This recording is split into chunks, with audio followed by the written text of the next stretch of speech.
Trump শীর্ষ সম্মেলন বাতিল হওয়ার ঠিক একদিন পরেই বড় ধরনের পারমাণবিক মহড়া চালিয়েছে রাশিয়া। ভূমি, সাবমেরিন ও আকাশ ৩ ক্ষেত্র থেকে ছোড়া হয়েছে আন্তঃমহাদেশীয় ব্যালিস্টিক ক্ষেপণাস্ত্র। রুশ প্রতিরক্ষা মন্ত্রণালয় এই মহড়ার ভিডিও প্রকাশ করেছে।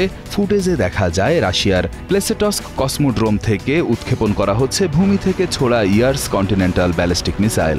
অন্যদিকে ব্যারেন্টস সাগরে একটি পারমাণবিক সাবমেরিন থেকে সিননেভা ব্যালিস্টিক ক্ষেপণাস্ত্র উৎক্ষেপণ করা হয়। ভিডিওতে ব্রায়ানস্ক সাবমেরিনের ক্রুদের প্রস্তুতি নিতেও দেখা গেছে। শুধু তাই নয়, রাশিয়ার দূরপাল্লার কৌশলগত Tu-95MS বোমারু বিমানকেও রাতে উড্ডয়ন করতে দেখা যায়।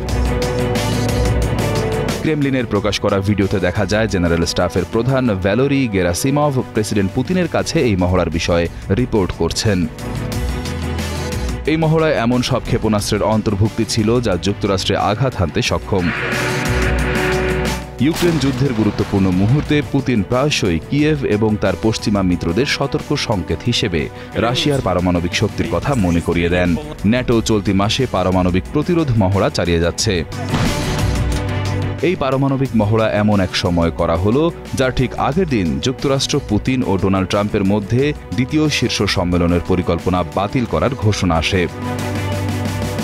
গত সপ্তাহে পুতিন ও ট্রাম্প হাঙ্গেরিতে বৈঠক করতে সম্মত হয়েছিলেন, কিন্তু সোমবার দুই দেশের শীর্ষ কূটনীতিকদের ফোনালাপের পর হোয়াইট হাউস জানায় অদূর ভবিষ্যতে ট্রাম্পের সাথে পুতিনের বৈঠকের কোনো পরিকল্পনা নেই।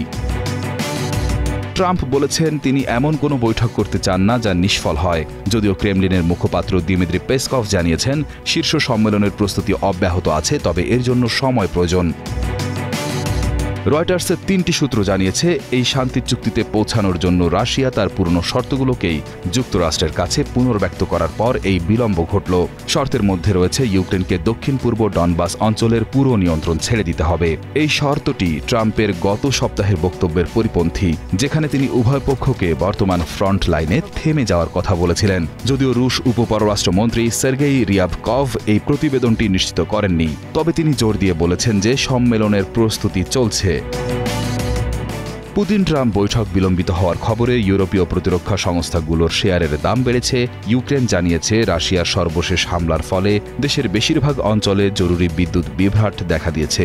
শীত মৌসুম ঘনিয়ে আসায় মানবিক সংকট এড়াতে কিয়েভ আন্তর্জাতিক অংশীদারদের কাছে অতিরিক্ত জ্বালানি সহায়তার আবেদন জানিয়েছে।